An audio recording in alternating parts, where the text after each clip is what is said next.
this conversation, upcoming conversation with Karl Tabbakh about everything going on in the world, all the uncertainty, whether it be the elections in Canada, the tariffs and the trade and the geopolitical environments and conflicts around the world. If you didn't listen to the first episode, go back to last week and take a listen to it, because it'll be obviously critical before continuing on for the second portion of our conversation with Karl. Appreciate you guys for listening. Thank you so much for your commitment, dedication to sharing the podcast, and we'll see you on this conversation. Cheers. Something I was not happy about, and this is not, I'm not being critical of a party, but I wasn't happy when the coalition occurred between the Liberals and the NDP. It's like that to me really made me feel like there was some feelings of like, maybe we should be a two-party system, because it's like, then there isn't a coalition, because if you don't get a minority, or if you don't get a majority, you don't deserve to be able to make all the decisions. And then you have to reach across the table and figure out a way, because that's what the Canadian people wanted, or that's what the voters wanted. It could be in America, whatever. But it's like, we've got this, like, to be able to go and basically form yourself a majority by creating a coalition is not, to me, like, that doesn't represent, well, honestly, it doesn't represent the Canada that I grew up in, I don't think. Yeah. That might be a strong statement for some, but it's not a political statement. It is not a political statement. If it happened the other way around, I'd feel the same way. Yeah. So yeah, the question was, like, I wasn't happy about the coalition and what happened in that situation. And, I don't want to be, I mean, I always think I risk on the side of judgment and take an opinion too quick and stuff like that. So I'd be curious on your take on it.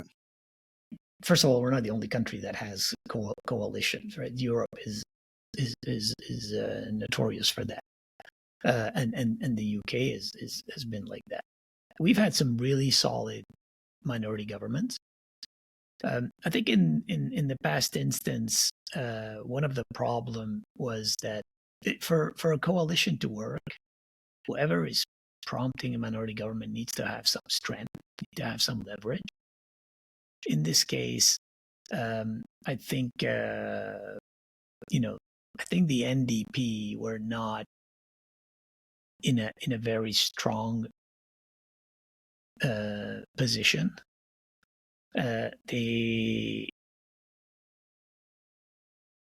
weren't necessarily ready to go to the polls and to defeat the government, and that is why this minority government lasted for so long. Usually they say minority government duration is roughly 18 months, and this one went the distance almost 4 years. And I think in this case, and historians and political scientists will write about that, and then they'll have a better analysis. But I think a big part of the reason was the fact that the NDP just did not have the capabilities to actually send the government into an election,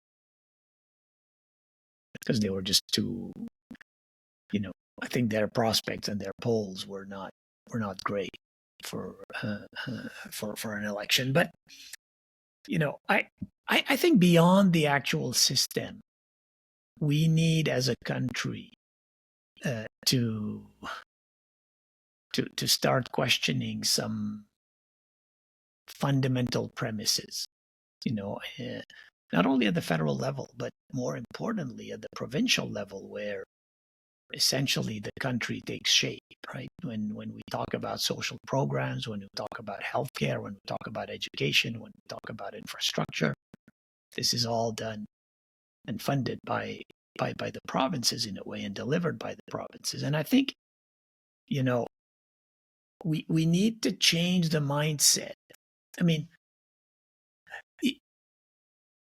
so in Canada, the leadership debates were taking place yesterday and the day before, right? Between the leaders, and some of the things that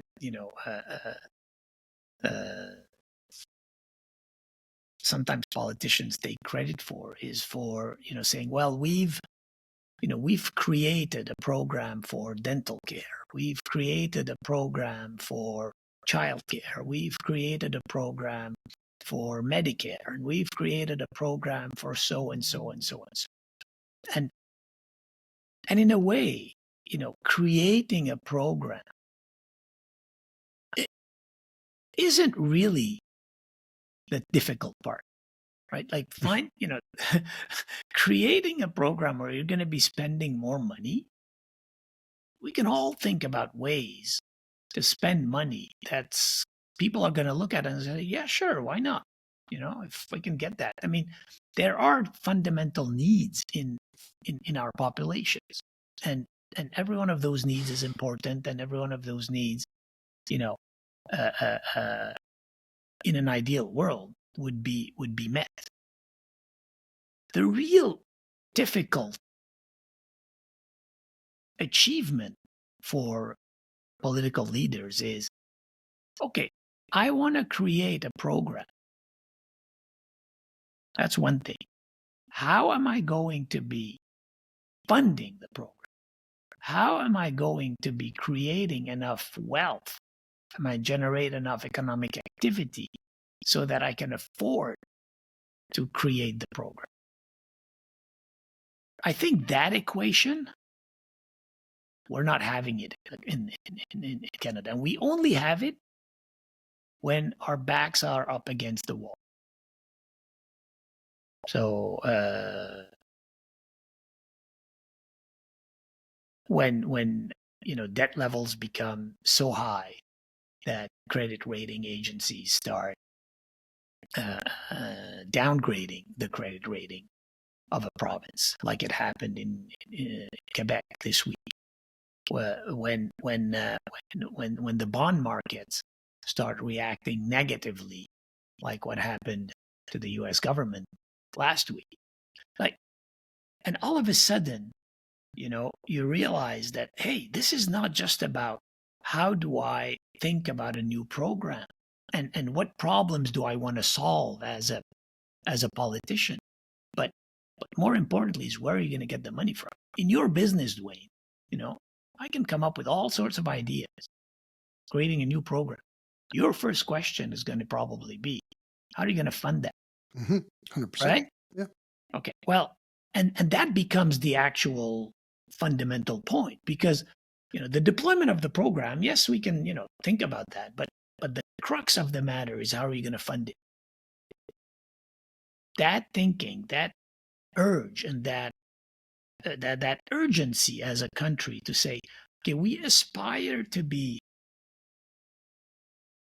delivering gold class and five class services to our people. We aspire to be delivering universal health care to everyone, which we're not today. We're not. Like, if hundreds of thousands of Canadians don't have family doctors today.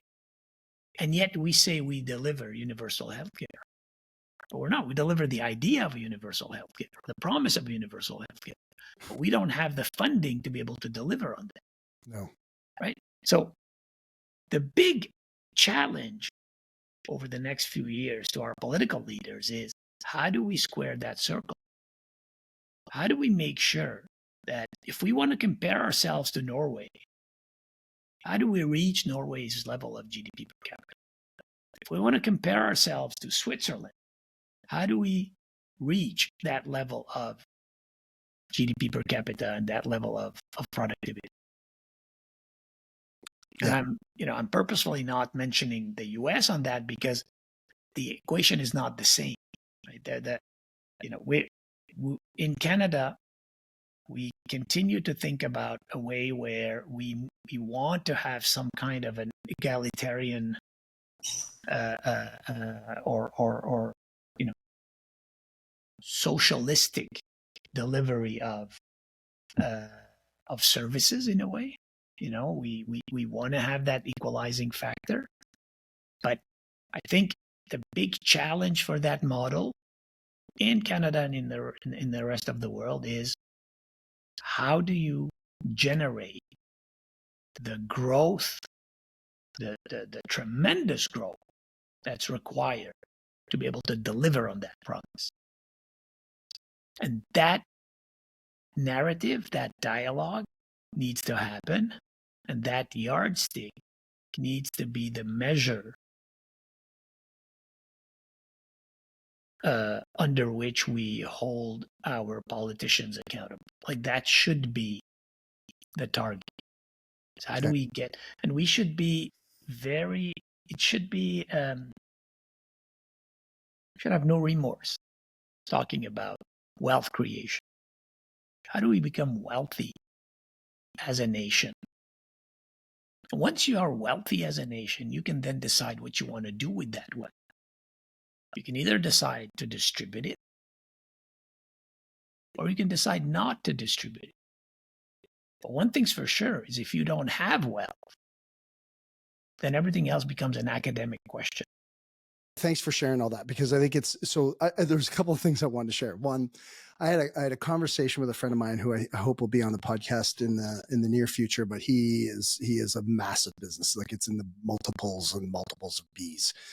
And what we were having a conversation about this is back when Trump was making sovereignty claims and whatnot, and he goes, part of me would love to see us be part of America, because you would see, his phrase was, people would be like scrambling like mice, because they just, the competitive marketplace in the US is so much different. The psychology is different from Canada, and in terms of wealth creation and the desire to create wealth, and the assertiveness or aggressiveness, if you even will call it, and the mindset is different in business in the US than it is in Canada. And I think that that's one piece to it. The other piece that when you were talking was like, and this is where I think if I had to implore people to, and I learned this, when I was traveling with Tony, in that, so many people want good times. They want certainty. They want let's let it be easy. Let's just have a decade of good times. And we've had decades of good times, really. When was the last real bad time? Economically in 08, we didn't really see it as much in Canada. It was as impactful as what happened in the real estate market in the US. Okay. 2000, the dot-com bubble, tough time, early 90s, I guess. And then, you got to go trace it right back to the Second World War. And so, in that level of uncertainty, like you had mentioned it earlier in the podcast, where when was the last time that we had this level of uncertainty in the world? And for me, I remember it being in the Cold War, which is I was not very old, maybe 7, 8, 9, 10 years old. But I still do remember having drills and having to climb under our desk and all that kind of stuff, back in the early mid 70s. And so, those times of uncertainty were real. But, what is happening, with the tariffs, and Donald Trump, the administration antagonizing this situation, but that is where you grow. I mean, that is where we have to grow as a country, as a nation, as a psychology, we have to look at it and go, you can think of two different ways. You can look at it a bunch of different ways, but if you look at, oh, it was me and I can't believe this is happening, and oh my God, we are friends and all that kind of stuff. And I get all that, but we have to be able to go, okay, this is what is in the present, and what we can do in the future is on us. That's our resourcefulness that I was talking about earlier. And that resourcefulness is got to change in our thinking before it'll ever change in our actions. And so I think I would say to business owners out there that if you're in the situation where, number one, if you're in the situation where this is not affecting you and not affecting your business because you don't rely on tariffs and all that kind of stuff, use it as a lesson. Use this as a tool to look at your business and see, where are the weak points? Do I have a customer that's 80% of my business? And how do I, realign that? And then, the other is if you are in this situation, it's sad. It's too bad. I'm sorry. but you're in this situation, so you have to be, you have to think positively about how you're going to get through it. And how do you have to change your mindset? What mentorship do you need? What are the opportunities around you that you see that you can, start to leverage? And it might take time, and you might have a couple of rough years, but we too will get through this. To your point about paying or creating economic development, paying for the services that Canada, I have a question about that, because I was kind of doing the math. I think we've put 25% tariff on roughly $30 billion in US exports into Canada. So somewhere in my head, that math adds up to about, and I might be wrong on this, but that math adds up to somewhere around $7 or $8 billion in tax money. How does a government let that go,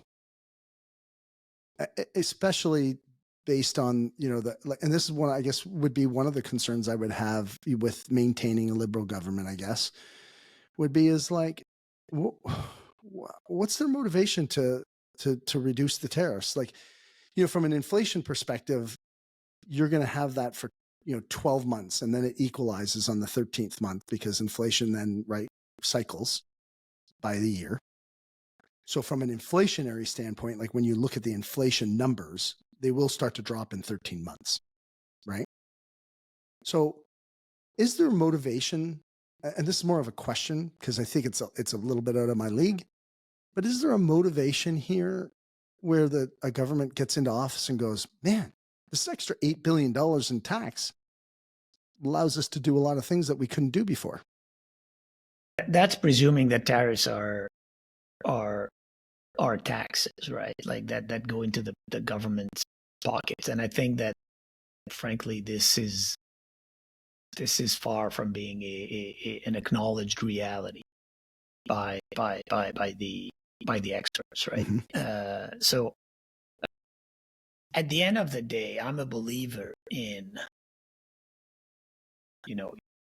as a government, your job is to maximize the top line revenue so that your percentage of this increases, as opposed to trying to see how much more can I get from a stagnant top line revenue. That's and this is the narrative very often goes as, well, particularly coming from the left, is, well, we should go get more money into the pockets of the rich. We should get more money into the pockets of the haves as opposed to the have-nots, etc. Mm-hmm. This has never worked, right? Because at some point, those are also the more mobile people and the ones that have more options. So to me, I think, the creation of more economic activity is the way to go, as opposed to trying to find more ways to grab a piece of that, whether those more ways are tariffs or are additional taxes or whatever. Because ultimately, I fundamentally believe tariffs, for instance, that the end user is going to pay the tariffs. 100%. Tariff is like VAT, right? Yeah, right? 100%. It's a bit like that. Mm-hmm. So essentially, what are you doing, right? You're saying, well, I've got these essentially imposing a tariff is not tax revenue; it's actually more taxation on your people. And certainly, from a Canadian standpoint, I don't think people can bear more taxation. I agree. Do we see a time in the future where these tariffs, do you think, subside? Like, I mean, on the other side to that, like, which we talked about at the very beginning, is like, why are we seeing these tariffs? Like, one person explained this to me in the way that, they said, well, what does the U.S. want? Access to our natural resources, oil, water, rare minerals. So what do they have to offer us to get those outside of USD? Not a lot. And, we are not the last 10 years of government has been, more green, not, not wanting to finish the pipelines, not wanting to upset the environment. So what does Trump do? Creates leverage by increasing tariffs and creating a unstable environment to create leverage for him to negotiate. Is that a plausible kind of scenario? And what might the outcome be? And it was just one that was shared with me, and I thought, oh, that's interesting. Yeah. One of the things I'm struggling with, particularly on this tariff issue, is to find a coherent justification. You're talking about coalitions in Canada. Well, there's a coalition as well in south of the border. I have many friends who are Republicans and voted for Trump, but each of them voted for something different. Each one voted for a particular. It's like, I voted for this, I didn't vote for that. And I voted for this, I didn't vote for that. And when you look at the tariffs today, tariffs started with, it's a fentanyl issue. We want to, and then it was the NATO defense spending issue. Mm-hmm. And then it was, no, because we want to bring back manufacturing into the US. And then it was, no, because we want to cut a deal with not only Canada, but with all the other countries. And then it became a reciprocity tariffs. And today, I think in the Wall Street Journal, I think Vietnam proposal in their offer was, so had nothing to do with tariffs, was we're going to be buying more Boeing aircrafts. And they've green-lighted a $1.5 billion Trump resort project to be built in Vietnam. Okay, so where's the justification in that? And which one is the right one? Right. I struggle to make sense of all of that. And each person attributes something to the tariffs. Someone says, well, this is going to solve the NATO problem. Countries are going to be spending more money. Someone says, well, this is going to solve the manufacturing problem. And everyone I've heard talking about manufacturing, no one is saying, yes, the American people want Nike shoes to be manufactured in the US. Because frankly, no one in the US wants to work in a Nike shoe manufacturing facility. Everyone says we want microchips to be manufactured in the US. Yeah, for sure. But that's not what the strategy was. Like, if the strategy was we want more microchip to be manufactured in the US, we want to have access to critical minerals, and we want to repatriate steel manufacturing and aluminium, for instance. Like if we were to talk about those four sectors that many people have consensus on, we say, okay, fine. So we're going to make it very difficult. We're going to incentivize, because those microchips are manufactured by NVIDIA and Advanced Micro Device, two American companies. I say, well, you guys are going to have to come and manufacture in the US and make specific policy for them. Then it's easy. Everyone agrees. This is the goal. This is the remedy. And that's what we're doing. Today, it's very hard to understand what is the goal. I've even, heard there's another goal of saying we want to use, Doge and tariffs to reduce the deficit so that we can get rid of federal income tax. Okay. How's that really going to work?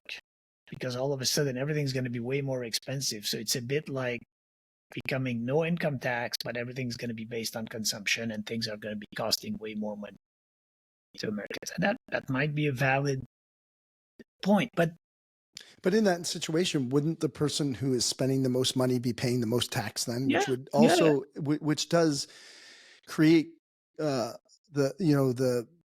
argument of the haves and the have-nots, where the haves now are being taxed on their consumption, and those who don't purchase as much don't get taxed, which would be helpful to people who are struggling, and to be able to save more money and to be able to build more equity in their homes or in stocks or whatever. They'll have more money to be able to spend, less tax. Like, is that so that really, I think, is a plus in Trump's, if he could pull that off, it kind of makes sense. The idea of saying we want to move from income tax based economy to a value added tax based economy, I think it's a debatable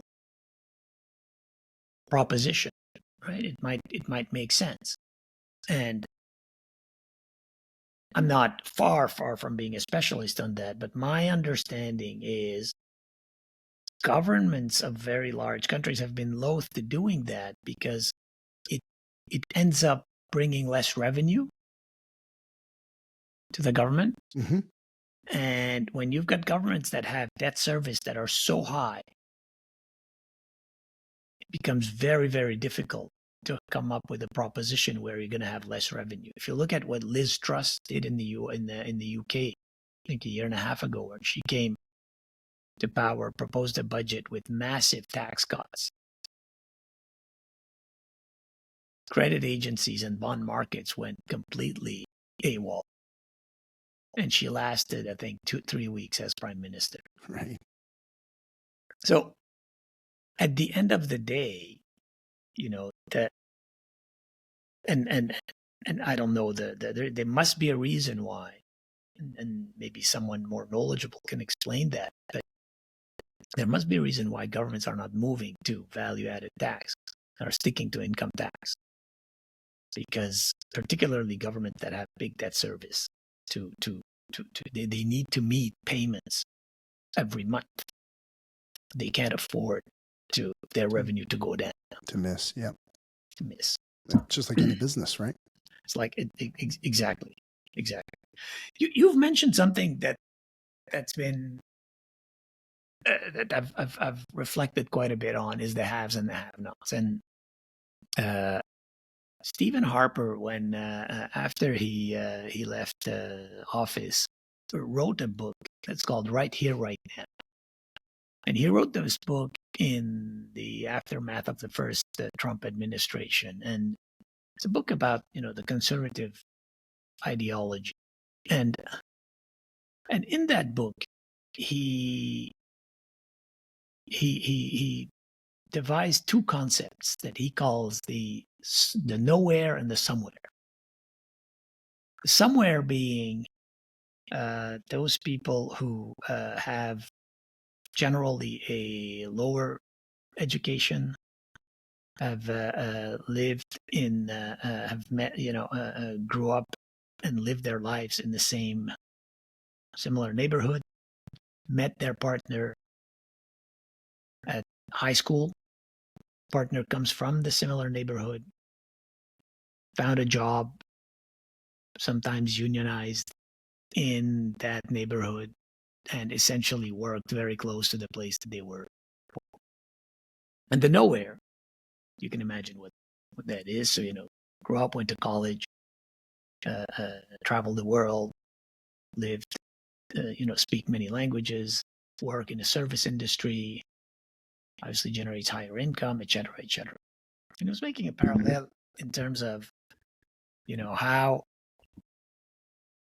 two somewheres from two different countries, two nowheres from two different countries have more in common on any given issue than two somewhere, than the nowhere and the somewhere coming from the same country. From the same country, yep. Okay? Yep. And And to me, the reflection was that very often, because, when I was reading The Nowhere, I kind of put myself squarely into that definition.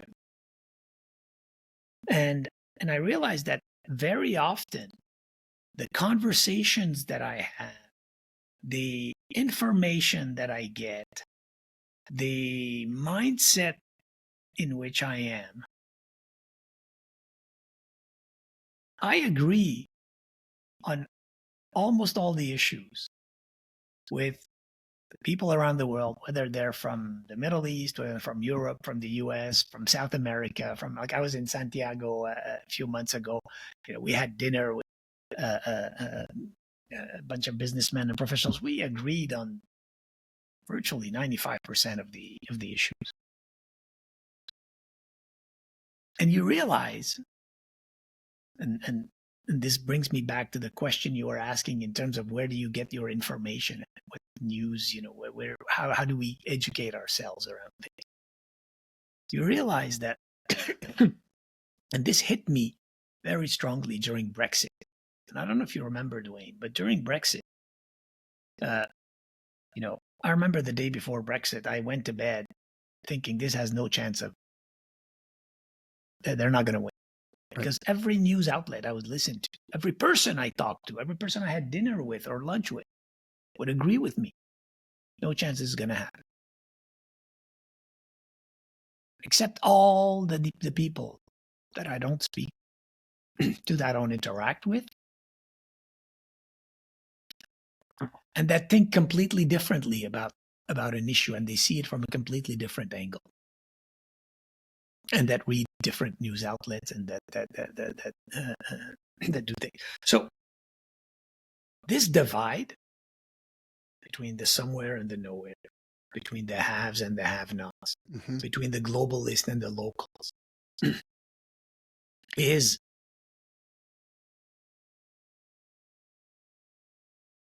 only growing. That divide is growing. Social media is exacerbating it.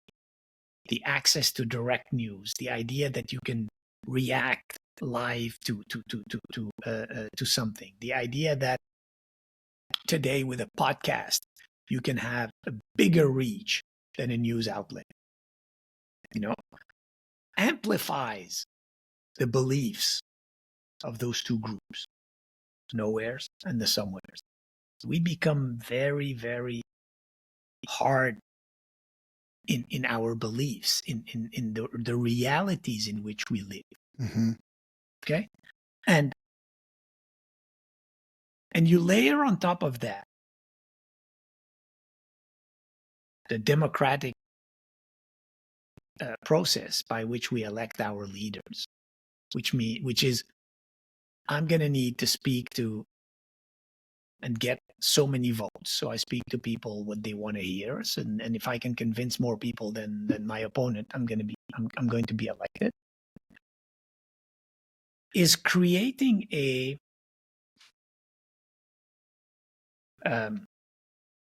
reality for Western democracies where it's becoming extremely difficult to have level-headed discussions or to put together a plan over what things are going to look like for the next 10 years. I was in Saudi Arabia in January, and they have what they call the 2030 vision. So they can lay out a vision for 10 years and execute on it. No one can do that in the Western world because these things change, right? So it's a long rambling around the idea of the haves and have-nots, and to come back to the idea of, taxation. And obviously the idea of taxation in any one of those countries is very, very different, because the haves and the nowheres don't need the government as much. But the government needs them. The have-nots and the somewhere need governments more. But they also need the money that is being generated by what we call the haves. And how do you square that? Like, how do you equalize that? And how do you make sure that you maintain that tension where the haves want to continue to contribute to society so that the entire country works. And you don't reach a breakup point where they say, well, now I'm going to leave, take my stuff and leave because this proposition no longer works for me. Oh. And that's a real issue. And that's a real issue. And this is where, when I say, the next leader, if I go back to Canada, the next leader in Canada needs to be able to charter that vision and make sure that, the haves continue to be motivated and the have-nots become more like the have. So we bridge that divide.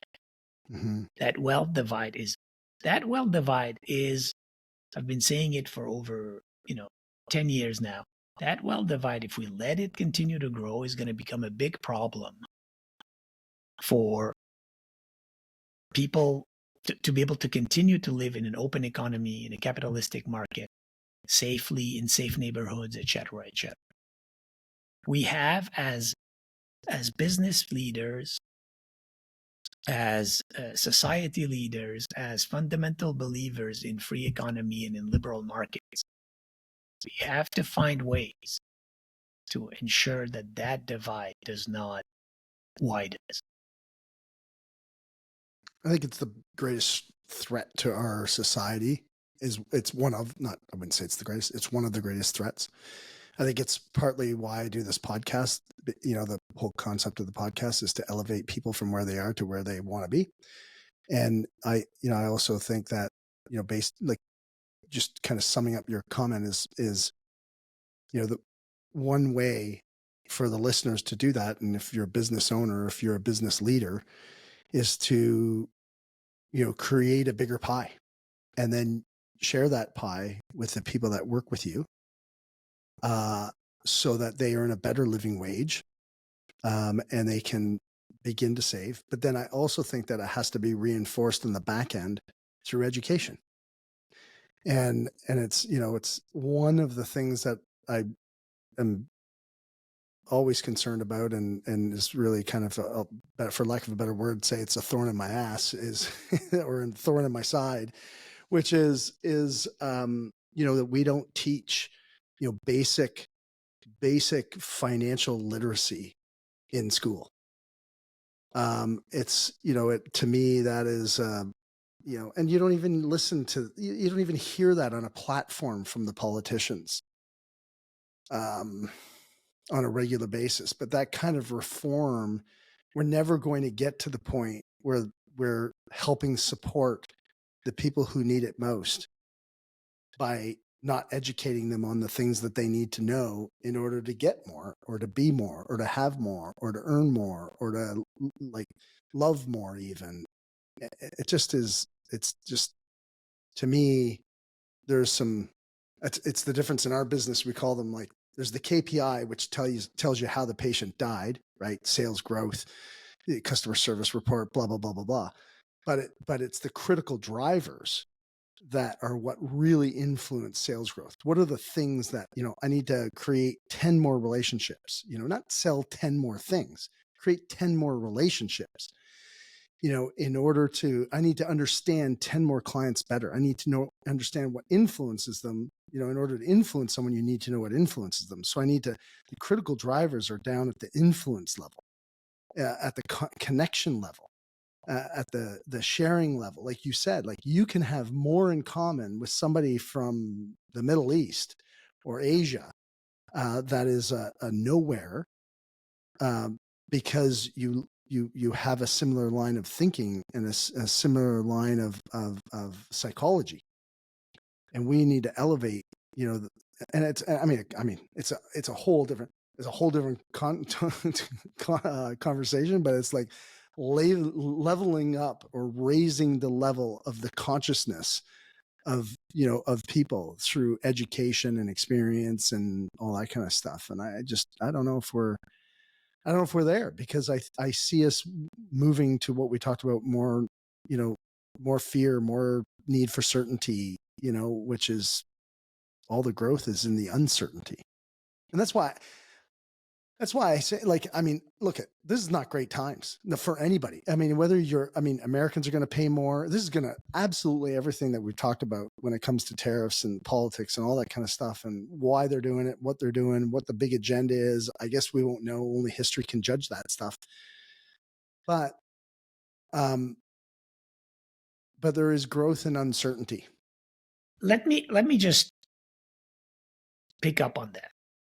And if you don't agree, please. Not only I agree, but here are a couple of things to keep in mind. You talk about literacy, you talk about business literacy, and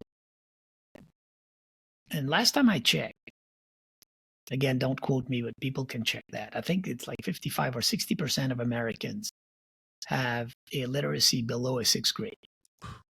Okay. We're moving to and we talk about product and manufacturing and what have you, but we're moving to a knowledge-based economy. You look at the top 5 biggest companies in the world; they're all knowledge-based companies, dematerialized. It's all in the IT and the tech space, whether it's Apple or Facebook or Meta or it. When you look at that, so you look at that, you say you've got 60% of the population who elect our leaders and everything don't have a reading capability that is below a 6th grader. We have.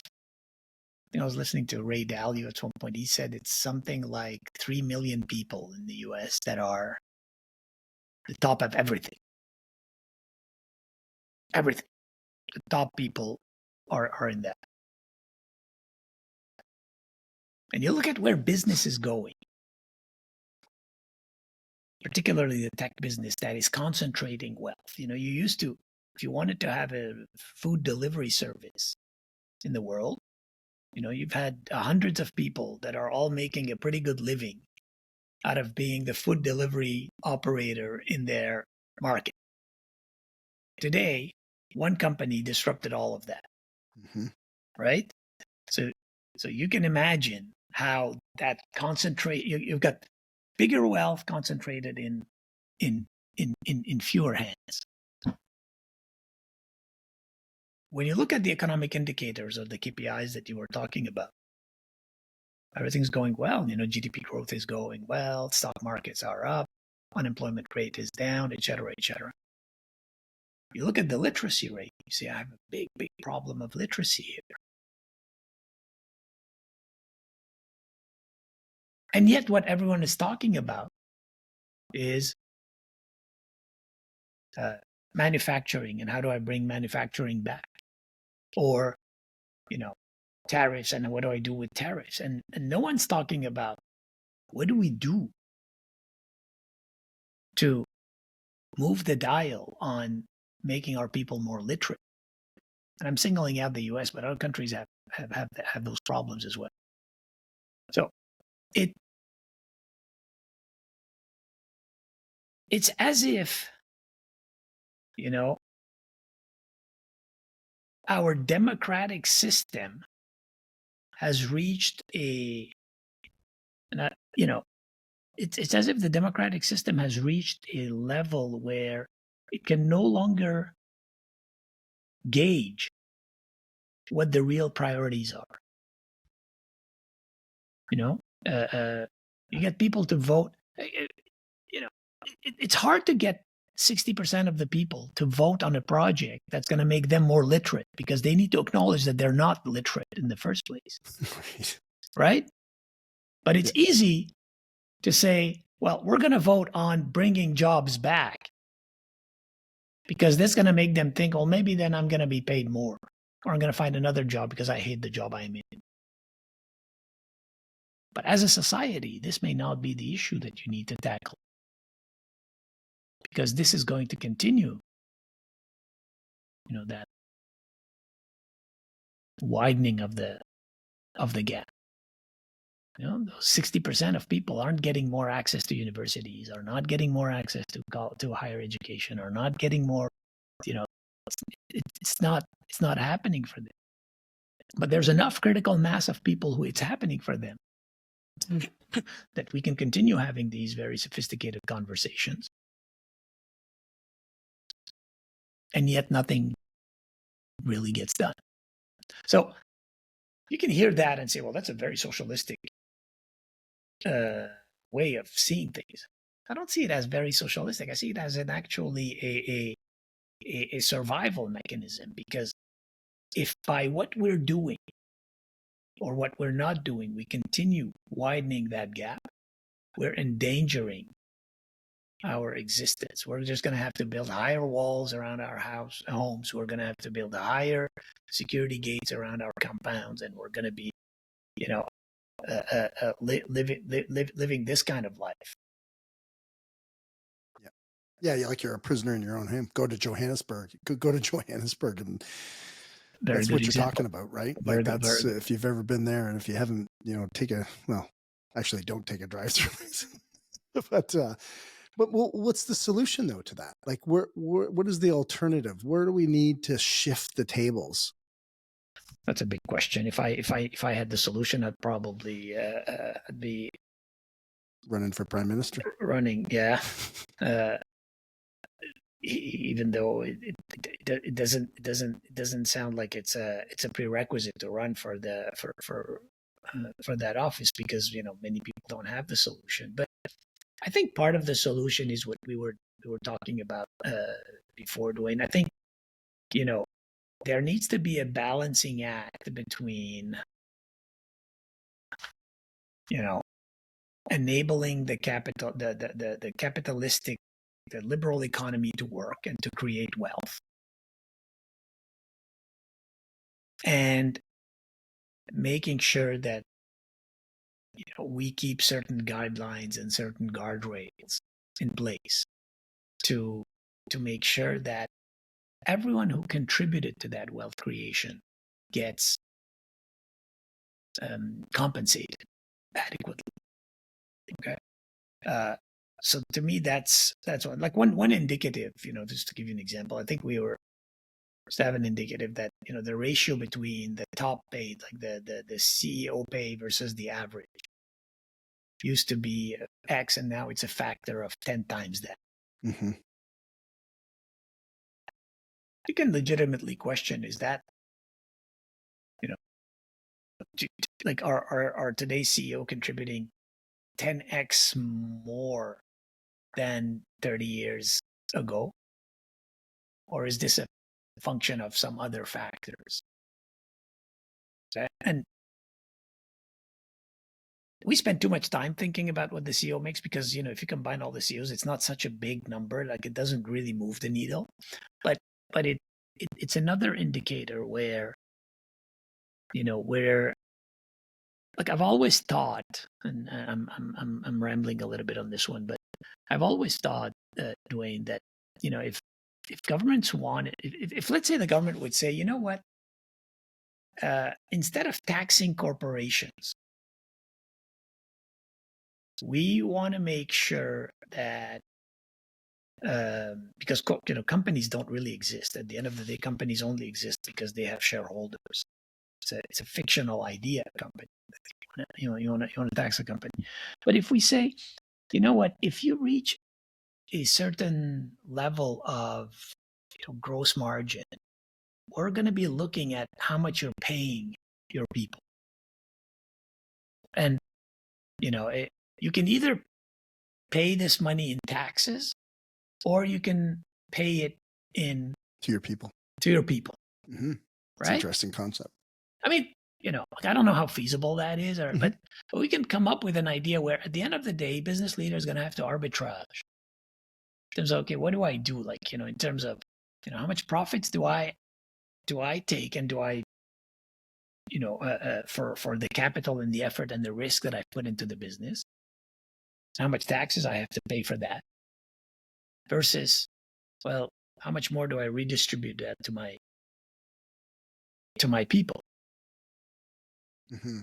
That's one idea that I don't know if it's uh, how feasible and how realistic it is, but certainly it's an idea where it brings a different mindset to wealth redistribution. Because you're a business leader, and I'm a business leader, and we know that without our teams and without our people, we're not going to be able to succeed, right? And to some share better than others, and some have these incentives. I mean, I think I was reading that NVIDIA, I think the average employee's worth is roughly like $20 million or something. Like, I think it's like a staggering number now. Wow. Yeah, Wow. yeah.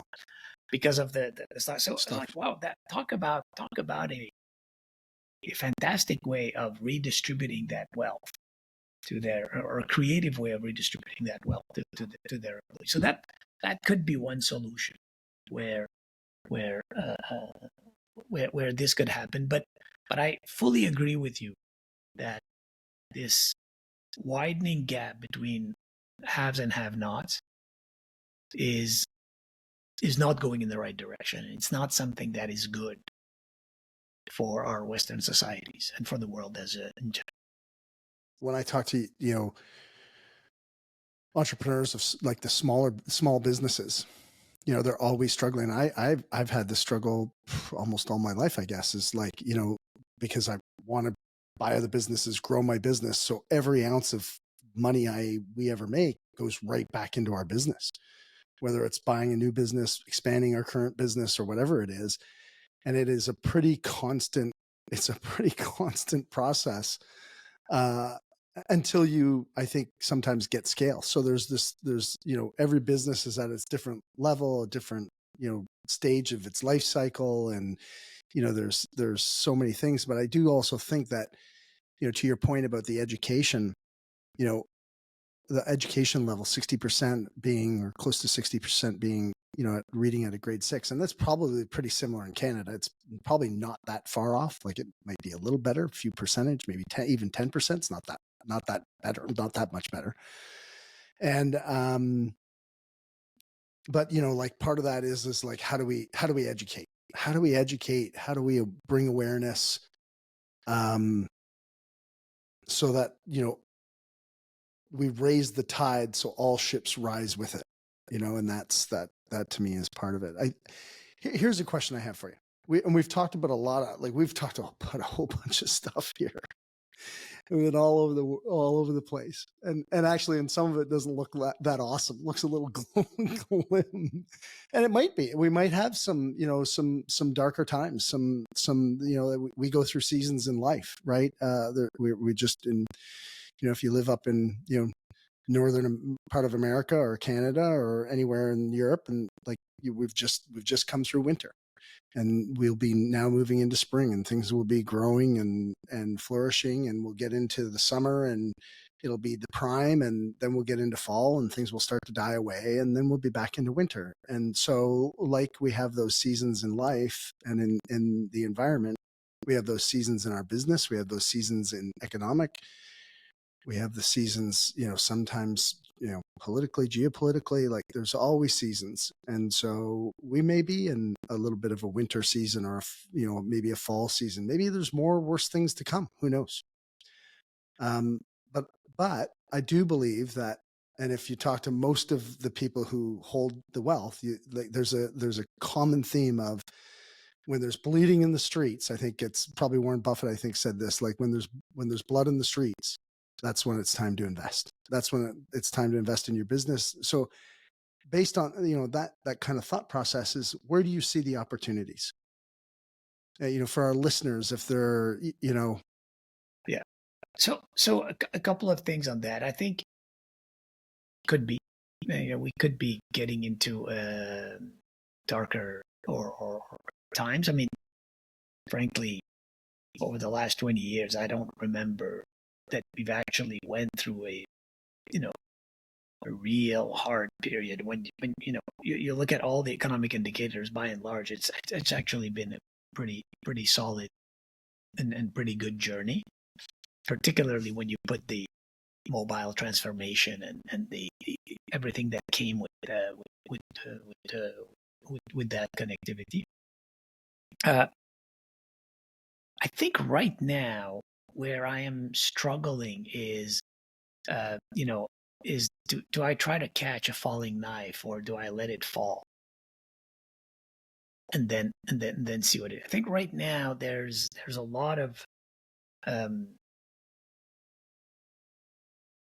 there's too much uncertainty to be able to see clearly where the opportunities are. I mean, there are clearly certain areas, to housing, for instance, whether it's in Canada or in the US, it's an area where demand is going to be insatiable for the foreseeable future if you can execute on it in the right way. We can look at certain sectors where healthcare is going to be a sector where there's going to be a lot of demand, and when you look at the capital that is available, particularly in the private equity, and we're seeing today private equity moving more and more into the retail market.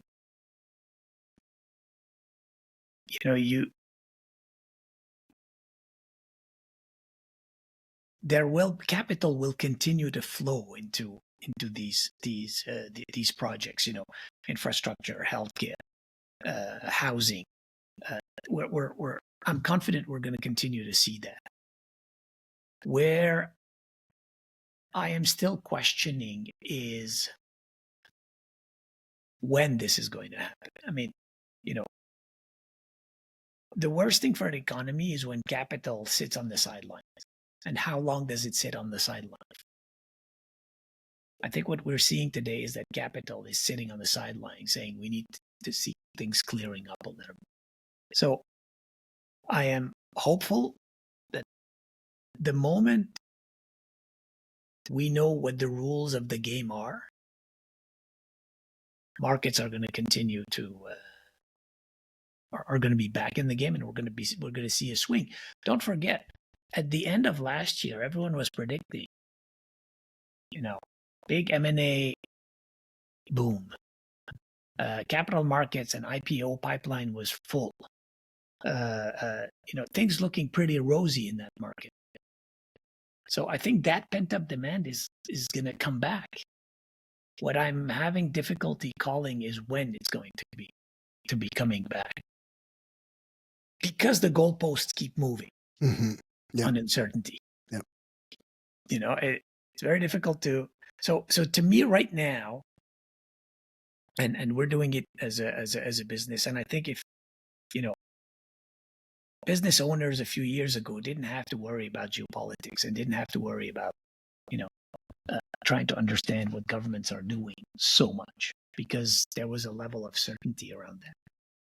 I think today business leaders need to become a bit more aware and more savvy and seek advice on these things. You need to improve your ability to read the cloudy environment. So you were talking about, should vote and you should get involved. You should vote, get involved, but you should, more importantly, read and understand what's going on and try to follow what's going on, because it's having now a more direct impact on your business than it's ever had before. Mm-hmm. So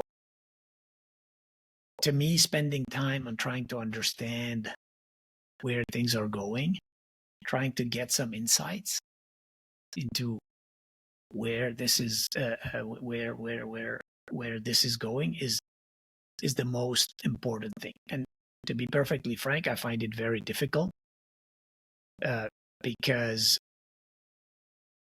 and to go back to the tariffs issue, it's very hard to get any insight from the administration. It's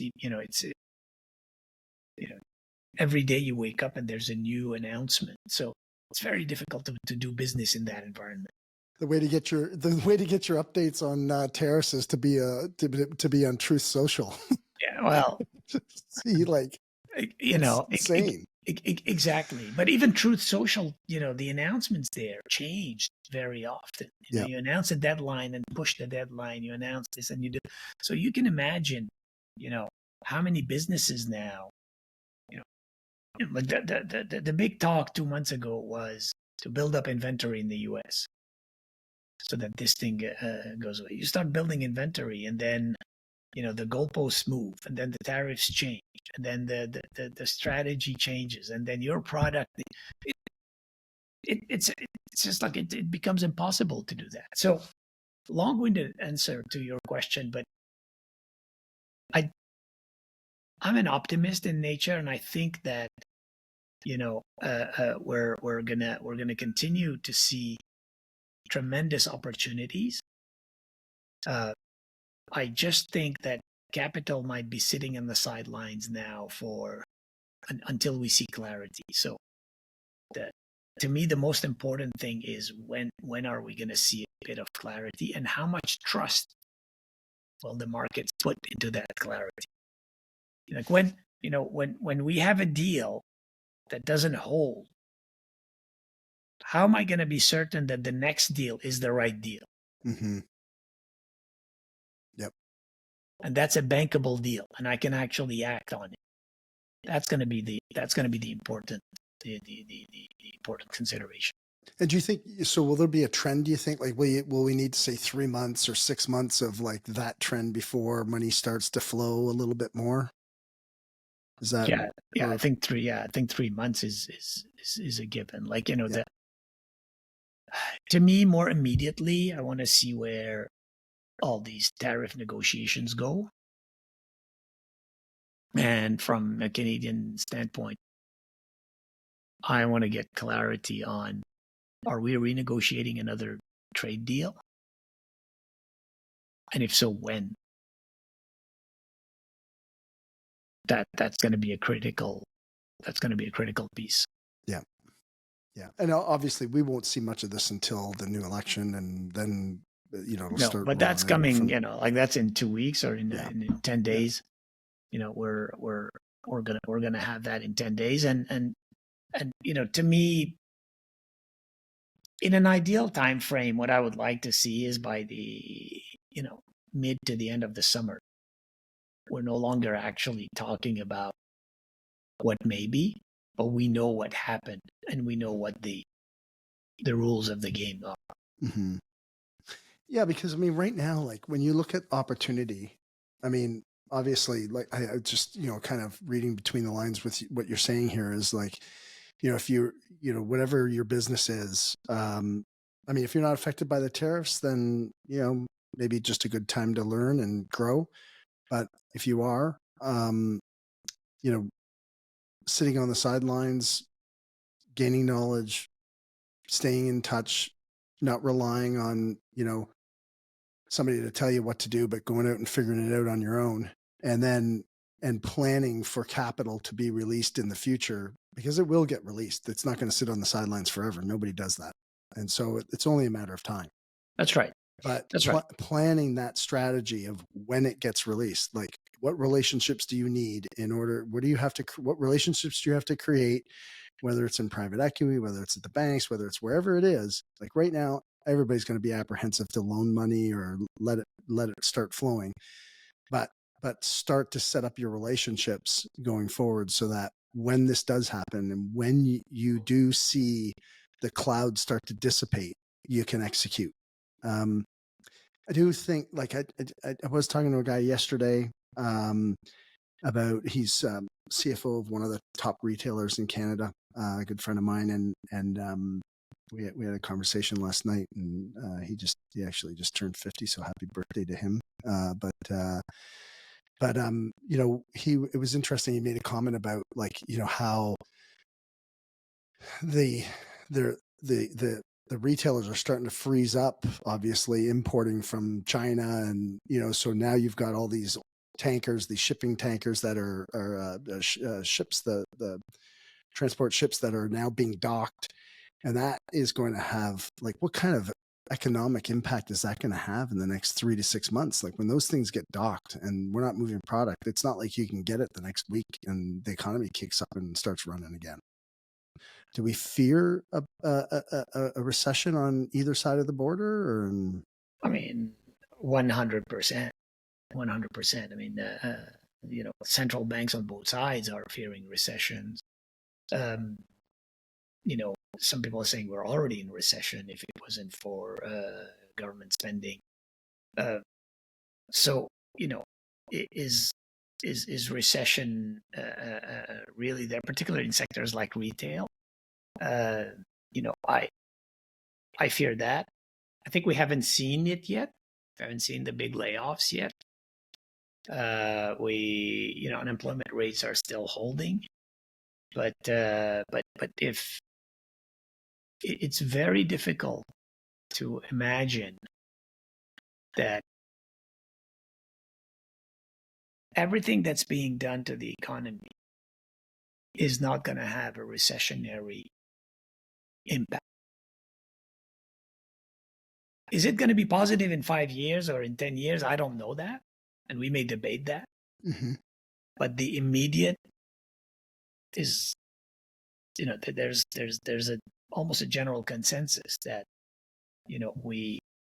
we're facing some pretty serious recession risks. And we haven't seen that in years. Mm-hmm. In certainly not in this market. Interesting times, brother. Yeah. No. It's I mean that in and of itself creates opportunities, but more generally, this is when you need to look at your business and make sure you've got your fundamentals right. Make sure that your balance sheet is in the right place. Make sure that if you're over leveraged, that you've got this under control. Make sure that because what make sure that your growth assumptions are actually validated and double validated, and you've looked at them and you've taken some conservative views on that, because this is where things can unravel. Yep, and they unravel quickly. What do you, of all the things we've talked about, any parting shots or anything that you wanted to circle back on? Because there's been a lot of conversation here, and we've went, like many of our conversations, Dwayne. We've went into many places. To me, what's really important is to not lose sight of the fact that we are today, the human being and the humanity today, is at the best place that it's ever been. From health, longevity, access to knowledge, we have the world on our fingertips. From communication, from being able to mix cultures and make the most out of that, from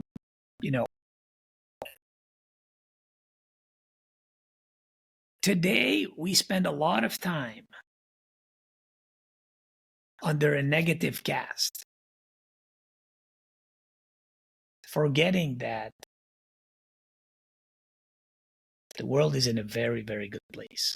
Yeah, we're the best place in the history of the We're entire the best history place, of the world. yes. We have a lot of information to criticize where we are. We have a lot of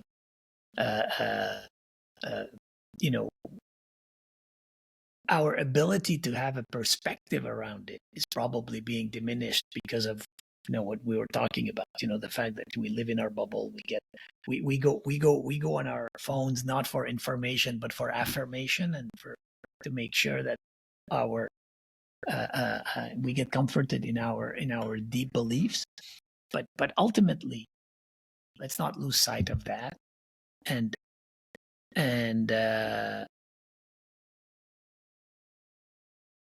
to me, it's important that every now and then, you remind yourself in the fact that we're actually in a pretty good place. We're safer than we've been.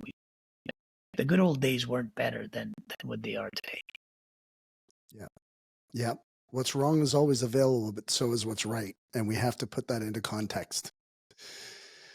Yeah, we really do, guys. And again, like you said, like when times get tough, it creates opportunity.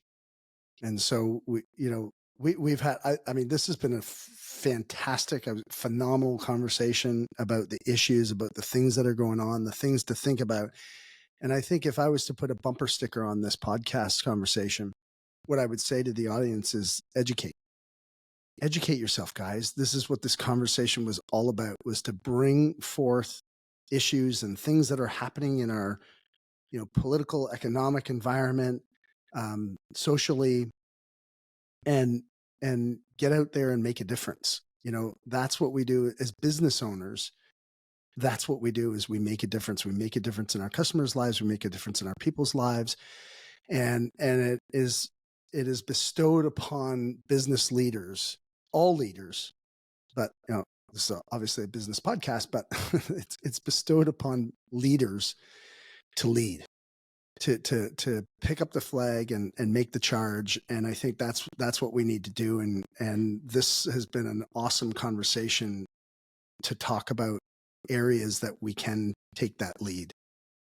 And so, Karl, I can't thank you enough for being here. I can't thank you enough for your ability to just maintain, which is what I've always loved about you. And I said this at the beginning of the podcast, but your ability to just maintain that, use the word bipartisan or level-headed thinking and approach about a bunch of different issues. And there's a lot of uncertainty out here in the world, but there is so much certainty in the fact that we're better off and we will be better off. And I personally will say, like, we need to embrace this uncertainty and know that there's growth on the other side of it, and things are happening for you. They're not happening to you. Yeah. Well, thanks a lot, Dwayne. It's been, it was a real pleasure. That was a great chat. We went into all sorts of directions, but as always, I enjoy my conversations with you tremendously, and hopefully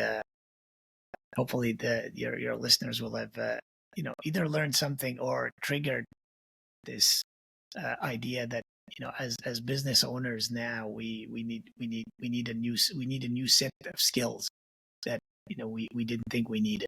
Yeah. That's a really good button on it, buddy. Appreciate it. The only thing we're missing on this conversation from last is like a nice bottle of red wine. That's right. So thanks so much, buddy, for being here. Appreciate you guys. God bless. Thanks so much. And Karl Tabbakh, I mean, if anybody, shameless plug, and I'm sure Karl doesn't need this, but anybody needs a strong lawyer, McCarthy Tetro and Karl Tabbakh, he's helped me in so many ways. So, man, you're just a gem. You really are. I love you, bro. And just appreciate you being here with us. Thanks, Dwayne. All right, brother. All right. Same to you. Bye-bye. Cheers, bud.